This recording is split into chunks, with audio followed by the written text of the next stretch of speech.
Fun fact, I love to travel. I'll tell you a story at the end. I'm teacher Tiffany. Let's jump right in.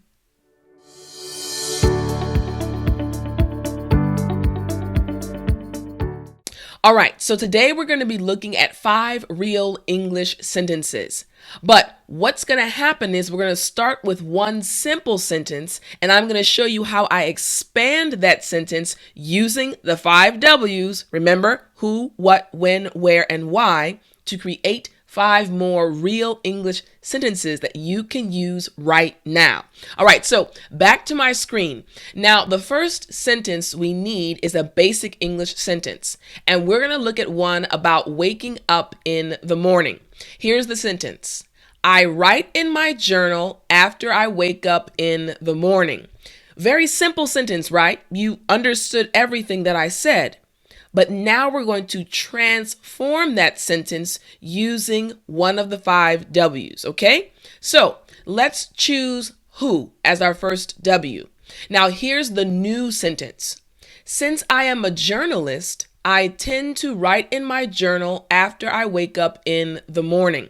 Now again, this is a real English sentence, and I expanded it by giving more information about the who. So in this sentence, I said, since I am a journalist. That answers the who. But we have 2 expressions. The first one is since I am. Now, that just means because of something. And then tend to means something happens often and is likely to happen again. Now, these 2 expressions are very, very useful. And as an American, I use them on a regular basis, which is again why I'm saying this is a real English sentence that you are learning right now. But let's look at some more examples that use this expression, okay, or these expressions. Here we go. Since I am. Since I am the one doing this job, you don't have to worry about anything going wrong.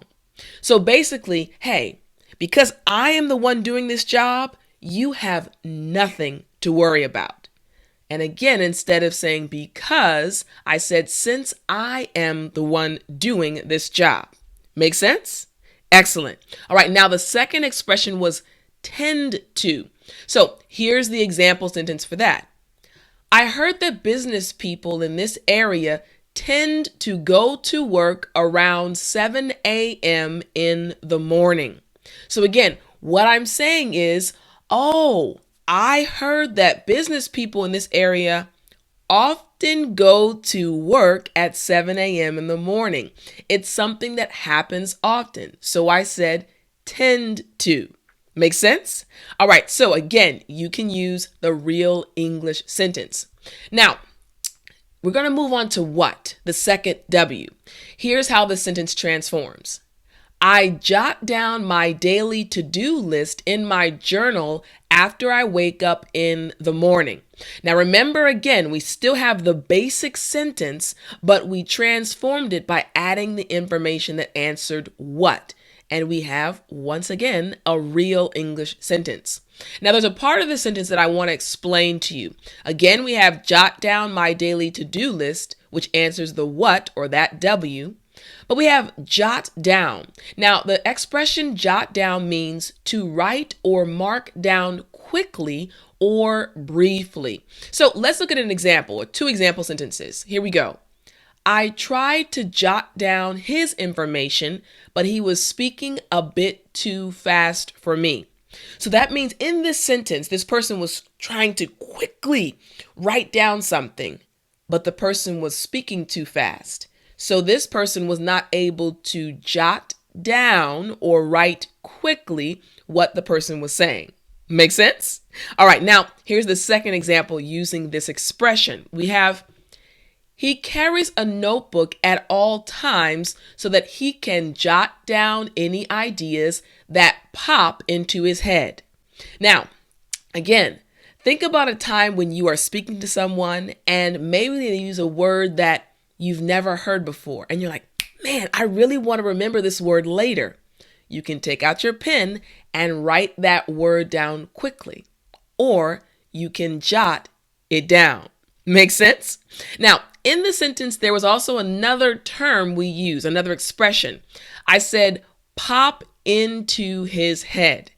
That just means to suddenly think of something, okay? We say pop into your head. So again, we've learned jot down, all right? Now, moving on to the next W for when. Oh, let me pause really quickly because as you're watching this lesson and as you're learning things, you probably want to study more. So I would love to be your teacher, and I want to remind you that in the description, I have a link to my academy, and you'll see it right here on the screen. The Speak English with Tiffani Academy. You can continue studying with me, and I teach so many other lessons and will improve your English fluency in the academy. So click the link, you can join me, and I will be your permanent English teacher. All right? Okay, so let's keep going. Here we go. Now, back to my screen, we're on the third W, the when. Here's the sentence. I write in my journal almost immediately after I wake up in the morning. So we answer the question, when? Almost immediately after I wake up in the morning. But this expression, almost immediately, just means coming or happening directly after something. So think about something you're doing, and when you stop, you do something else. So almost immediately after something else. Now let's see another example sentence. Okay, let's see if we can look at two example sentences using this expression. The doctor told her that the pain medication would reduce her pain almost immediately. All right, so again, think about a moment when you've been in pain and you really wanted some medicine to take away that pain. Some medicine is a little bit weak, so it takes a long time to actually work. But some medicine works almost immediately or very quickly to relieve your pain. Actually, yesterday I went to visit one of my friends, and she had a surgery and she was in pain. And she was saying that she was able to get some medicine, but some of the medicine didn't work immediately. And then other medicine worked very slowly. So when you're in pain, just like my friend was in pain, you want something that will work almost immediately. All right? Okay, so now let's look at another sentence using this expression. Here we go. I called her almost immediately after hearing what happened to her brother. That means that someone told me some information and I said, oh my goodness, okay, wait a minute. I need to immediately call her. You see how fast I just moved to grab my phone? That's what it means. Almost immediately. Okay? All right. Great job. I know you understand. Here we go. We're going to move on now to our next W. Our next W is where, and we're going to transform or expand the sentence. I write in my journal in the room down the hall from the kitchen after I wake up in the morning. All right, so you see, I've expanded it, but there's an expression here. Now, again, remember, the link in the description also will give you the PDF. So the first link is the download the PDF. I have a PDF that's connected to this lesson, so don't worry. You can watch it and continue learning, and then at the end, you can download the free PDF that has all of the information. Why? Because I'm your teacher and I want to help you. So download the PDF after the lesson and don't worry about it, okay? You don't have to jot down any notes right now, okay? All right, so back to the sentence. Now, we answer this W, the where, all right, by saying in the room down the hall from the kitchen. But what does this expression down the hall from mean? It specifies a location along the hall or further along the hall from a certain location. So let's see some more examples. Here we go. I live right down the hall from him. Now, again, I want you to think about, in a previous lesson, I told you guys about my best friend in university. We lived in the dormitory, right? Remember I told you guys that story from the last lesson? If you didn't see it, check out the last lesson because I told a story at the end that was super funny about my friends talking to me when I was sleeping. So again, check out the previous lesson, the story at the end, because this also will help you understand kind of the story, because I mentioned my best friend lived across from me, right? But in a hallway or along a hallway, there are many doors, many rooms. So if I live in the first room and another friend lives in the fifth room, my friend lives down the hall from me. Okay? All right, so that's what down the hall is referring to. Now, the second example sentence we have is right here. Samantha told me that the new biology course is going to be held down the hall from this one. All right, so again, she's speaking about a classroom, and she says down the hall from this classroom will be another biology course. All right? Okay, now let's see another real English sentence. Here we go.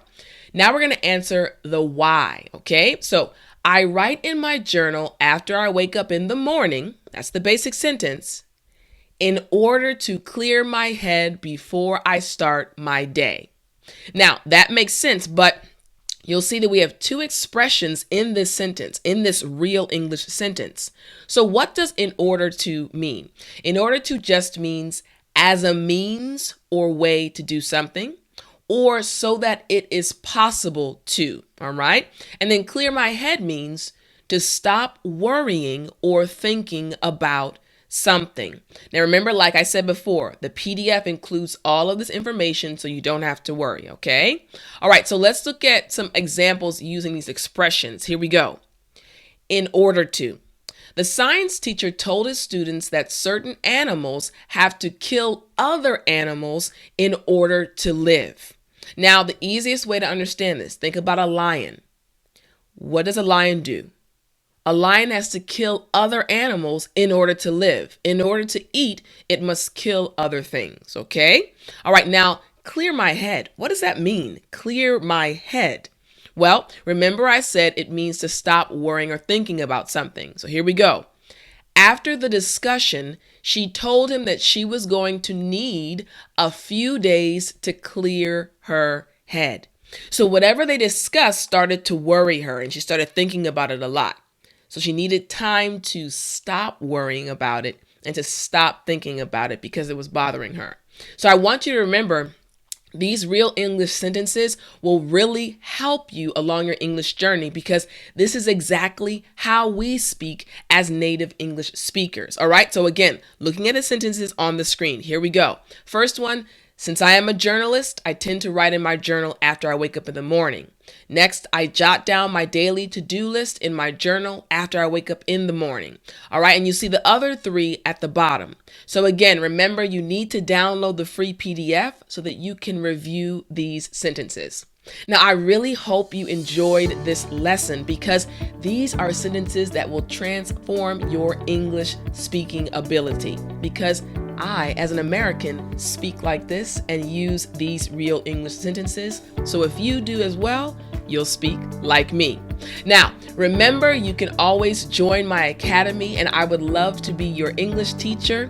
Click the link in the description for joining my academy, and I will see you there.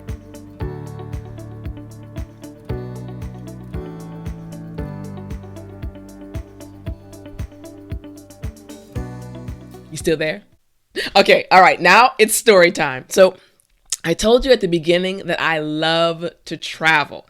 So one day, my friend, this is when I was living in Korea, one of my closest Korean friends, we decided to go out to eat. And she and I were just having a really long and good conversation.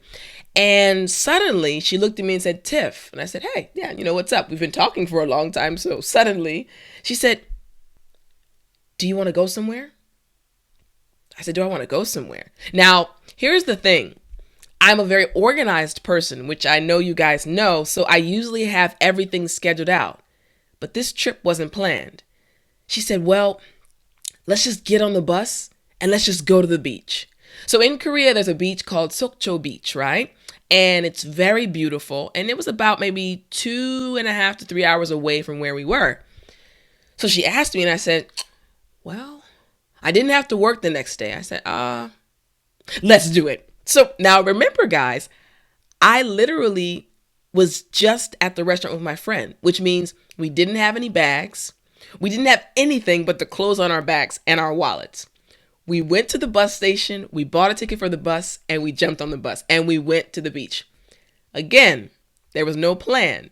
And we got there, I think it was around 11:30 at night or midnight. We didn't have a hotel. We didn't have a house to stay in. So we went to what's called a jjimjilbang. So jjimjilbang in Korean, it's kind of like a bathhouse. So you can go there and they actually have an area you can sleep in. So my friend and I went there, and there's a big room, everyone sleeps. We slept in the room where everyone slept, and we talked a lot. We slept. We got up in the morning and we went to the beach. We walked around and we had a great time. But that's what I'm saying. I love traveling. So even though there was no plan, we got up, we hit the road, we got on the bus, and we just went. And we both laughed because we had never done that before. But the funny thing is, after that, we would do it on a regular basis. At least once every other month, we would just spontaneously go on a trip. And it was such a great time. So let me know, do you guys like traveling? Do you enjoy spur of the moment, which means with no plan at all? Do you like spur of the moment trips? I would love to hear it. I'll talk to you in the next video, guys.